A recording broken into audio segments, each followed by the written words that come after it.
I'm writing a book, and I screwed up.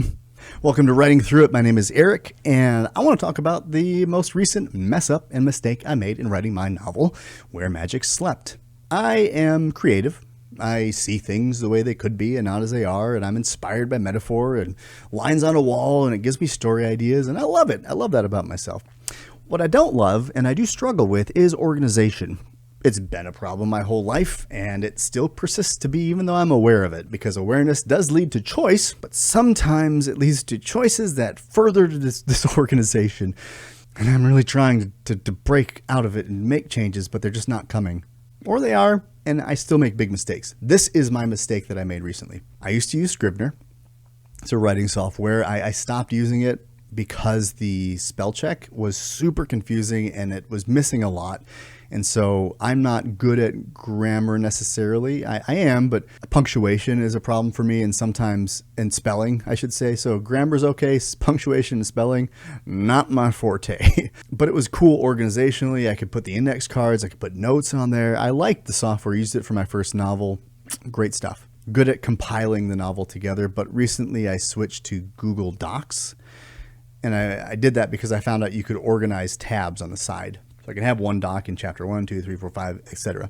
And I thought that was cool because that's what I liked and thought I would miss about Scrivener, because in a Word document, I just have to scroll and I didn't know how to organize it. But I found Google Docs much better at grammar, punctuation, spelling, fixing my errors than Scrivener. So I was in. And that was good to a point until I decided to further organize it. What I did was I took the finished chapter from my master sheet, we'll call it, and put it into a separate folder of books because I was trying to transfer that to my writing group for them to review. So I figured, well, I might as well pull from here because I didn't know how to duplicate the document. And then if they made corrections here, I have to go back and make corrections there. And it started to become this whole mess. And that still is confusing, but I would make the correction here, copy it, and paste it to the other document so that the changes were reflected in the new document. And the old is the same as the new, and all of these things twisted together.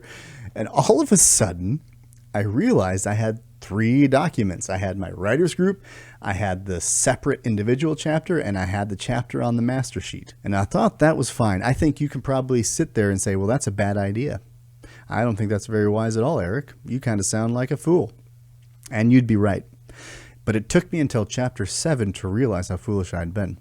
I quickly began to realize that my chapters weren't the same from one source to another. Curious, yeah. What I realized is that I was editing and taking the critiques and the criticisms and restructuring the paragraphs. But sometimes I'd restructure it in my old draft on the master sheet because they were named chapter 3 there. And then I would open up the separate file later the next day, and that was called chapter 3 there. So then I'd edit there, and then maybe I'd meander back to this one and edit there, but they're not connected, see? So my edits here don't match the ones here, and the ones here don't match the ones here. So all of a sudden I had 5 chapters of multi-edited and multi-located files, and I didn't know which one was real. So I had to reread all those chapters, line by line, side by side, and figure out what was the edit I liked and what was the one I got rid of, and then compile them into one document. This took me over a week, and I was making good progress on my novel, and then it just stopped because I screwed up. I'm terrible at organization. I feel like I'm a decent writer, but that doesn't matter when you're writing in 3 different novels, all with the same content, and then all of a sudden you don't even know if you're giving your editor the actual novel that you're writing or half of it, because the other half is somewhere else on another file folder. I'm trying, guys. And I was so mad when I first realized it. Oh my God. I just sat there staring at it and going, I did it again. Not that I've done this before, but I've screwed up many times in my writing, and it hurts. It hurts so bad. One time I wrote a screenplay and the whole file corrupted, the whole software, and that wasn't my fault. I just didn't know it, and I didn't have it backed up, so I lost the entire screenplay. I was 3/4 of the way through it, and I had to take 3 months off to grieve and just cry every day. A little bit of an over-exaggeration, but in my soul I was. But I wouldn't rewrite it, and then I finally did, and it's all fine, it just was a painful thing to do, to go back, lose everything, start over. Yeah, especially because like, oh, I had these beautiful lines and I still can't remember them, and maybe they weren't that great, but they always will be here. They always will be here. Gone to the ethers, rest in peace words that were brilliant and would have definitely won me an Oscar. In fact, that's the only reason it didn't get made into a movie, I'm sure, is because that line, those paragraphs weren't in there. But I'm back at it. Last update I gave you, I was at around 31,000 words. After that debacle and losing a week, I'm still pretty damn proud because I still have added, what would the math be, about 15,000 words in the last couple weeks, which gets me to chapter 10. I'm working on chapter 10 right now, and I'm at around 47,000 words, give or take. So we're getting to that halfway point, and I'm super excited and nervous because once I get to a certain point, there's going to be a big chunk I don't know. But I did just have this wonderful morning where I am discovering ways to prelude. I'm losing words, guys. It's not prelude. Foreshadow. That's the one that writers use and creatives talk about with storytelling. Foreshadow. Something that is going to be very important later that I knew I wanted to have, but I had no idea how I was going to seed it out and make it actually fit into the world or be necessary. It's just, as I write, I'm a pantser, so I get, well, I don't know if that would be pantsing. It's actually like a really weird ADHD outlining technique where I'm writing and I'm like, oh, I want to have this happen. And then if I said it out loud, someone would be like, oh yeah, why? I'd be like, I don't know. I just think it's a great idea.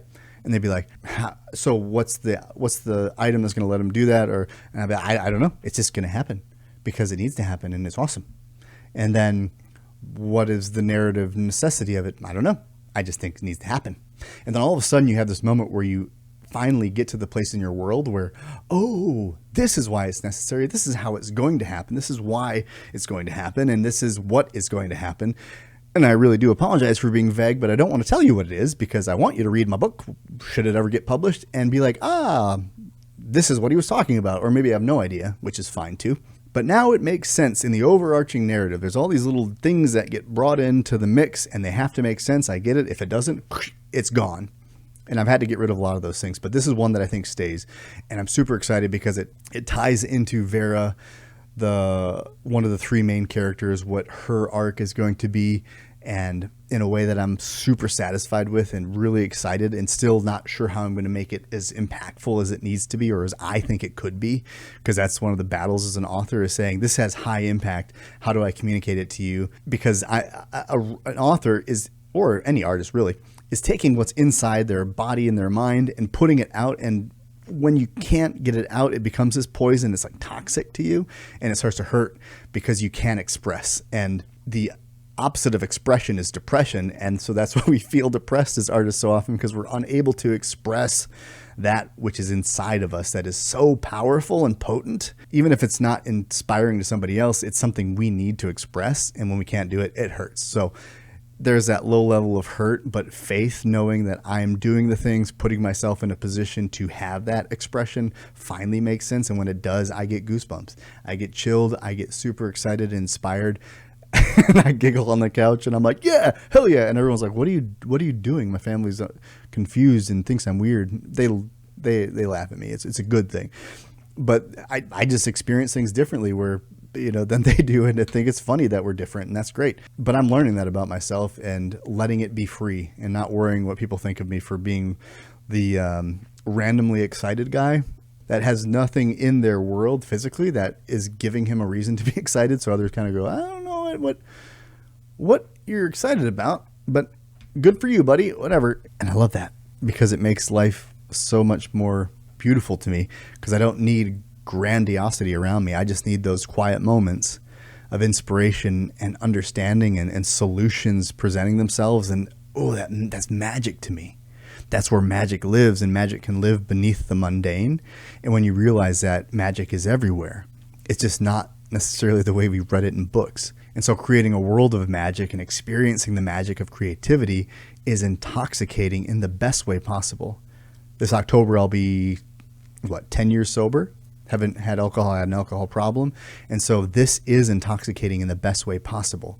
It replaces so much of what I sought drugs and alcohol to give me, but those were just shadows of what I was looking for. Not exactly the video I'm trying to get into that type of stuff in, but maybe I'll talk about it later and how impactful substance abuse is a sign of creative expression trying to get out for certain people and why we do the things we do and seek that experience, spiritual experience somewhere else versus in our own mind and our own creation. Anyway, that's not a recommendation or a you better do this, you know, kind of a thing. This is just part of my journey. I'm sharing it, how I've gotten through it, written through it, how I've let my creativity be the healing that I needed and have had other experiences and help along the way. But ultimately, my core of who I am is this creative guy, not, oh, he's so brilliant, he's just the best creative guy in the world. No, not like that, but it's just a core fundamental piece of who I am. My fundamental core, I call it.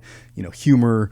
I love creativity. I love compassion, expression, like really deep connection. These are a few of my fundamental core elements. And no matter where I go, what I do, what I say, who I'm with, it's who I am. I just might be doing different things and it might manifest in other ways, but you know, it's always going to be something about the deeper story. So I would like to share that stuff with you guys. And if that's not interesting to you, you can avoid those videos. It's no big deal. But this place is very much a video diary. Not deeply sensitive. Like everything I share here, I'm not ashamed of. I'll share with anyone. I don't care because I've dealt with it and I understand it. So to me, it's like talking about just an average Tuesday. If I talk about mental health or my struggles with addiction, it's been years and years and a lifetime of experience that, you know, I've understood them and they're part of who I am. They've been redeemed as gold in me, which is wonderful. I think that's the goal because those things happen. Now I need to take the power away and understand, you know, everything happens. I give it reason. Everything happens. We give it reason.